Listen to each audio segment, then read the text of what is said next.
اس وقت زرتاج گل پاکستان تحریک انصاف کی قیادت باہر نکل رہی ہے. آئیے کیا بات کرتے ہیں. ڈیرہ غازی خان سے 7 گھنٹے کا سفر اس لیے کر کے آئی ہوں کہ میرے لیڈر عمران خان نے خود ہمارے نام دیے تھے، اور آج چونکہ کورٹ نے پابندی ہٹا دی تھی تو ہم نے اپنے لیڈر کے ساتھ مل کے آپ کو اور اپنے عوام کو اپنا لائے محل دیکھنا تھا. اتنی بے شرم حکومت ہے یہ، کتنی صفاق حکومت ہے. اس کی یہ جو حرکت ہے یہ انسانی حقوق کی خلاف ورزی ہے. آج آپ کے پاس کرسی ہے، کل کو ہمارے پاس کرسی ہے.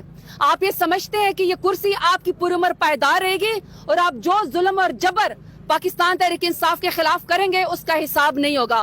حساب ہر چیز کا دے گا، کیونکہ اللہ تعالیٰ کی بھی ایک ذات ہے. ہمیں اندر سے کہا گیا، ہم اتنے گھنٹے وہاں پہ بیٹھے رہے اور کہا گیا کہ آپ لکھ کے دے کہ آپ اپنے لیڈر عمران خان سے سیاسی گفتگو نہیں کریں گے. میں نے کہا ہم یہ تو سائن آپ کو کر کے دے سکتے ہیں کہ ہم 6 لوگ اپنے لیڈر عمران خان سے ملاقات کر کے